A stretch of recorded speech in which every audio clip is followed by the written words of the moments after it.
Hello, ഇത് വെക്കേഷനൊക്കെ അല്ലേ? അപ്പോൾ ഈ വെക്കേഷനിൽ ഞാൻ ബോറടിച്ചിരുന്നപ്പോൾ എന്തെങ്കിലുമൊക്കെ ഉണ്ടാക്കിയാലോ എന്ന് വിചാരിച്ചിട്ടോ. അപ്പോൾ എൻ്റെ മനസ്സിലേക്ക് പെട്ടെന്ന് ഓടി വന്നൊരു റെസിപ്പിയാണിട്ടത്. അപ്പോൾ ഇതിനായിട്ട് നമ്മൾ 1.5 കിഴങ്ങ് ഉരുളൻകിഴങ്ങ് എടുത്തിട്ടുണ്ട് കേട്ടോ. അപ്പോൾ നമ്മൾ ഈ ഉരുളൻകിഴങ്ങ് തൊലിയൊക്കെ കളഞ്ഞ് ചെറിയ കഷ്ണങ്ങളാക്കിക്കാണ്ട് നമ്മൾ കുക്കറിൽ വെച്ചിട്ടുണ്ട് കേട്ടോ, ഒന്ന് വേവിച്ചെടുക്കുന്നുണ്ട് കേട്ടോ. അത് നമ്മളുടെ ഇതൊക്കെ ഒന്ന് വെന്ത് വന്നിട്ടുണ്ട്. എന്നിട്ട് നമ്മളിത് പുറത്തേക്ക് ഒന്നുകൂടി ആവിയിൽ വെന്തോട്ടേ കരുതിക്കാണ്ട് നമ്മളിവിടെ വെച്ചിട്ടുണ്ട് കേട്ടോ. ഇതിപ്പോൾ ഞാൻ 3 വിസിൽ അടുപ്പിച്ചിട്ടുണ്ട് കേട്ടോ. നിങ്ങൾക്ക് വേണമെങ്കിൽ 4 വിസിൽ ഒന്നുകൂടി വേകണമെങ്കിൽ നിങ്ങൾക്ക് 4 വിസിൽ അടുപ്പിച്ചിട്ടോ. ഇത് നമ്മൾ ഈ ടൈമിൽ നമ്മൾ ഒരു മല്ലിയിലെടുത്തുകാണ്ട് ചെറിയ കഷ്ണങ്ങളാക്കി നുറുക്കുന്നുണ്ട് കേട്ടോ. ഞാൻ ഇപ്പോൾ ഒരു മല്ലിയിലാണ് എടുത്തുക്കണത്. നിങ്ങൾക്ക് വേണമെങ്കിൽ മല്ലിച്ചപ്പ് എടുത്തുകാണ്ട് ഇങ്ങനെ ചെറിയ കഷ്ണങ്ങളാക്കി നുറുക്കട്ടോ. പുതിനയിലയും പറ്റും കേട്ടോ. അപ്പോൾ ഞാനിത് ചെറിയ കഷ്ണങ്ങളാക്കി നുറുക്കുന്നുണ്ട് കേട്ടോ. അപ്പോൾ ഈ റെസിപ്പി കുട്ടികൾക്കും മുതിർന്നവർക്കൊക്കെ ഒത്തിരി ഇഷ്ടമാവുന്ന റെസിപ്പിയാണ് കേട്ടോ. ഇപ്പോൾ നിങ്ങൾക്ക് ഈവനിങ് സ്നാക്സ് ആയിട്ട് ഉപയോഗിക്കാനൊക്കെ പറ്റിയ ഒരു അടിപൊളി റെസിപ്പിയാണ് കേട്ടത്. ഞാൻ ഇപ്പോൾ ഈവനിങ് സ്നാക്സാണ് ഉണ്ടാക്കുന്നത് കേട്ടത്. ഇനിയിപ്പോൾ നിങ്ങളെ വീട്ടിലേക്ക് ഗസ്റ്റ് ആൾ വരികയാണെങ്കിലും പെട്ടെന്ന് ഉണ്ടാക്കാൻ പറ്റിയ ഒരു റെസിപ്പിയാണ് കേട്ടത്. 15 മിനിറ്റിൻ്റെ ഉള്ളിലൊക്കെ അത് പെട്ടെന്ന് റെഡി ആവുന്ന ഒരു റെസിപ്പിയാണ് കേട്ടത്.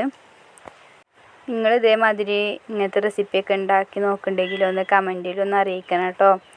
അപ്പോൾ ഈ ടൈമിൽ നമ്മളുടെ കുക്കർ നമ്മൾ ആവിയൊക്കെ പോയി കുറേ ചൂടൊക്കെ പോയിട്ടുണ്ട്. അപ്പോൾ നമുക്ക് ഈ നേരത്തെ കുക്കറൊന്ന് തുറക്കട്ടോ.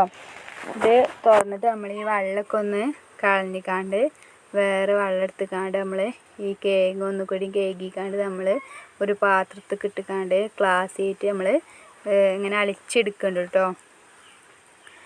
നമുക്ക് ഇഷ്ടമല്ല ഇതായിട്ട് നമുക്ക് അഴിക്കട്ടോ. ഞാൻ ഇപ്പോൾ ഗ്ലാസ്സാണ് എടുത്തിട്ടുള്ളത്.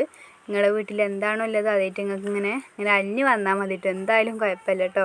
അപ്പോൾ ഇങ്ങനെ നമ്മൾ നല്ലോണം അലിച്ചെടുക്കുന്നുണ്ട് കേട്ടോ. ഇങ്ങനെ അരിക്കുമ്പോൾ അടിയിൽ നമ്മൾ ഒട്ടിപ്പിടിക്കുന്നുണ്ടെങ്കിൽ നമ്മൾ ലേസം എണ്ണ ആക്കി കൊടുക്കണം കേട്ടോ.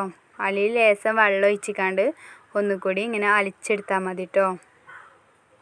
നല്ലവണ്ണം അലിഞ്ഞ് വരണം കേട്ടോ. എന്നിട്ട് നമ്മൾ ഇതിലേക്ക് 2 സ്പൂണ് കോൺഫ്ലവർ കേട്ടോ. പിന്നെ നമ്മൾ അതേ അളവ് തന്നെ നമ്മൾ 2 സ്പൂണ് മൈദപ്പൊടിയും എടുത്തിട്ടുണ്ട് കേട്ടോ. പിന്നെ ഇതിലേക്ക് ഇനി നിങ്ങൾ വേവിച്ചപ്പോൾ ഉപ്പ് ഇല്ലെങ്കിൽ നമുക്ക് ലേസ് കൂടിയും ഉപ്പിട്ട് കൊടുക്കാം കേട്ടോ. പിന്നെ ഇതിലേക്ക് നിങ്ങൾക്ക് വീട്ടിൽ കരിഞ്ജീരകം ഉണ്ടെങ്കിൽ കരിഞ്ജീരകം അല്ലെങ്കിൽ എള്ളം ഇട്ട് കൊടുക്കാം കേട്ടോ. ഞാൻ ഇപ്പോൾ കരിഞ്ജീരകമാണ് ഇട്ടിട്ടുള്ളത് കേട്ടോ. ഇനി നമുക്ക് ഇതൊക്കെ ഒന്ന് നന്നായി മിക്സ് ചെയ്യാം കേട്ടോ. നല്ലോണം മിക്സ് ചെയ്യണം കേട്ടോ. അപ്പോൾ അടിയിൽ കട്ട പിടിക്കണമെങ്കിൽ ലേസം എണ്ണ ഒഴിച്ചിക്കാണ്ട് ഇതാക്കണം കേട്ടോ. എന്നിട്ട് നമ്മൾ നേരത്തെ അരിഞ്ഞു വെച്ച പുതിനയിൽ ഇതിൻ്റെ മേലൊന്ന് വിതറി കൊടുക്കട്ടോ. നമുക്ക് എന്നിട്ട് വീണ്ടും നല്ലോണം ഇളക്കി കൊടുക്കട്ടോ. എന്നിട്ട് നമ്മൾ സ്പൂണായിട്ട് ഈ ഒരു ആകൃതി എടുക്കണം കേട്ടോ.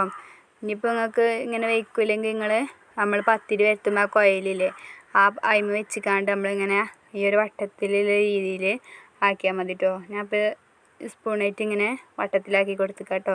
ഇനി നമുക്ക് വേണ്ട ഷേപ്പിൽ നമ്മളിങ്ങനെ മുറിച്ചെടുക്കാം കേട്ടോ. ഞാൻ ഇപ്പോൾ ഇങ്ങനെ നീളത്തിലാണ് മുറിച്ചിട്ടുള്ളത്. പിന്നെ നടുക്ക് കൂടി ഒന്ന് മുറിച്ചിട്ടുണ്ട് കേട്ടോ. എന്നിട്ട് നമ്മൾ ഇതൊന്ന് 5 മിനിറ്റ് റെസ്റ്റ് ചെയ്യണം കേട്ടോ. നമ്മളിതിങ്ങനെ മാറ്റി വെച്ചിട്ട് എന്നിട്ട് നമ്മൾ ഈ ടൈമിൽ ചട്ടി തീമിച്ചിക്കാണ്ട് എണ്ണ പാരണം കേട്ടോ. എന്നിട്ട് നമ്മൾ മുറിച്ച് വെച്ച ഇത് ഓരോന്നിങ്ങനെ വെച്ച് കൊടുക്കണം കേട്ടോ. ഞാൻ അപ്പോൾ ഒന്നുകൂടി ചെറുതാക്കിയിട്ടുണ്ട് കേട്ടോ. ചട്ടിയിൽ കൊള്ളൂല എഴുതിയിട്ട് നമ്മളിത് ഓരോന്ന് മറിച്ചെടുക്കട്ടോ. നല്ലോണം മുരിഞ്ഞ് വരണം കേട്ടോ. അപ്പോൾ ചെറിയ എണ്ണയിൽ എടുത്തിക്കണത് ഇപ്പോൾ എണ്ണക്കൊക്കെ ഭയങ്കര ഇതല്ലേ, അതുകൊണ്ട് ഇപ്പോൾ തുള്ളി എണ്ണ എടുത്തിട്ടുള്ളൂ. നിങ്ങളുടെ എണ്ണ ഉണ്ടെങ്കിൽ നിങ്ങൾ നല്ലോണം എടുക്കട്ടോ. അപ്പോൾ നല്ലോണം നല്ല ക്രിസ്പി ആയിട്ട് വരും കേട്ടോ.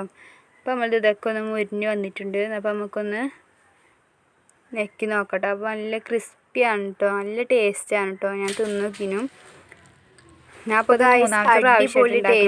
എല്ലാവരും മസ്റ്റായിട്ട് ട്രൈ ചെയ്ത് നോക്കേണ്ട ഒന്നാണ് കേട്ടത്. അപ്പോൾ എല്ലാവരും ലൈക്ക് ചെയ്ത് സബ്സ്ക്രൈബ് ചെയ്ത് സപ്പോർട്ട് ചെയ്യണം കേട്ടോ. അപ്പോൾ ഞാൻ ഇനിയും വരുന്നതാണ്. Thank you.